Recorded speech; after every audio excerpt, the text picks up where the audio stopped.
আমরা ঈমান নিয়ে দুনিয়া থেকে বিদায় হব, কিভাবে আমরা ইসলামের উপর অটল আর অবিচল থাকব। আমরা যখন মারা যাব তখন আমাদেরকে কবরে শোয়ানোর সময় বলা হবে বিসমিল্লাহি ওয়া আলা মিল্লাতে রাসূলিল্লাহ।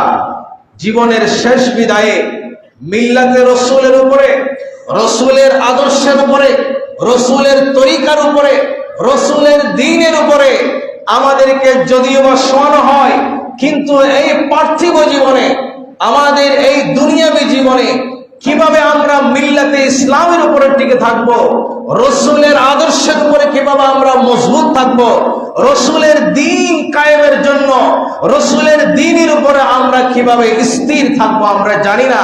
কারণ এত বেশি ফিতনা ফাসাদ, এত বেশি কলহ দ্বন্দ্ব আমাদের ভিতরে তৈরি হয়েছে, আমরা দিশেহারা হয়ে যাচ্ছি। আসল পথ কোনটা আমরা ভুলে যাচ্ছি।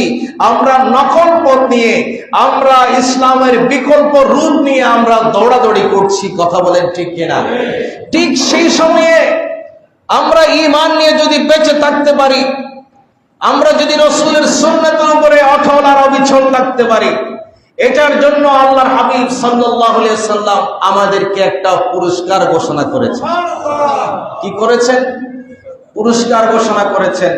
আমার রাসূল বলছেন, ও উম্মত, বুখারী শরীফে হাদিসও বর্ণিত হয়েছে, আসমান থেকে যেভাবে বৃষ্টি বর্ষণ হয় ফিতনা ফাসাদের জামানায়, আখিরি জামানায়, সেভাবে তোমাদের মধ্যে ফাসাদ, ফিতনা, কলহ, দ্বন্দ্বগুলো আসমানের বৃষ্টির মতো ঝরবে। ঘরে ঘরে ফিতনা হবে, সমাজে সমাজে দ্বন্দ্ব হবে, বাহে বাহে দ্বন্দ্ব হবে, গোত্রে গোত্রে দ্বন্দ্ব হবে, ইসলাম আর মুসলমানদেরকে নিয়ে হুলি খেলা হবে। আর অমুসলিমরা মুসলমানদের এই দৈন্যদশা, করুণ অবস্থা দেখে তারা হাসবে, তামাশা করবে। কথা বলেন ঠিক কিনা? আপনারা দেখতে পাচ্ছেন বিভিন্ন মিডিয়ায়, বিভিন্ন টিভির নিউজের মধ্যে একটা নিউজ ভাইরাল হয়েছে, সোশ্যাল মিডিয়ায় ভাইরাল হয়েছে।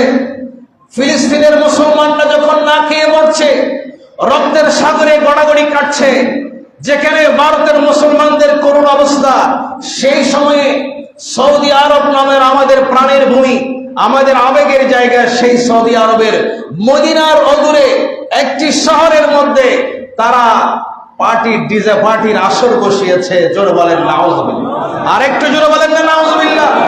যেখানে মুসলমানদের অবস্থা ভালো নেই, মুসলমানদের চোখে পানি ঝরছে, শরীরে রক্ত ঝরছে, পেটে খাবার নাই, মুখের খাবার নাই, পেটের ক্ষুধায় যন্ত্রণায় জীবন নির্বাহ করছে, জীবনের নিরাপত্তা নাই। সেই সময়ে কিভাবে সৌদি আরব ডিজে পার্টি দিয়েছে আমাদের বুঝে আসে।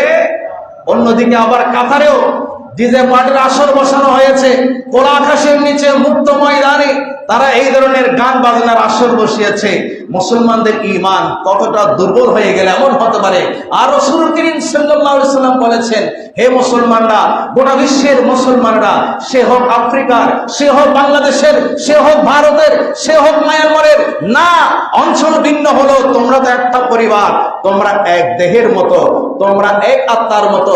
দেহের এক অংশে আঘাত লাগলে পুরো শরীর যেভাবে আঘাত করে, ঠিক সেভাবে সৌদি আরবেরও আঘাত পাওয়ার কথা ছিল, কাতারেরও আঘাত পাওয়ার কথা ছিল, পাকিস্তানেরও আঘাত পাওয়ার কথা ছিল, কিন্তু না, কেউ আজকে সারা শব্দ করছে না।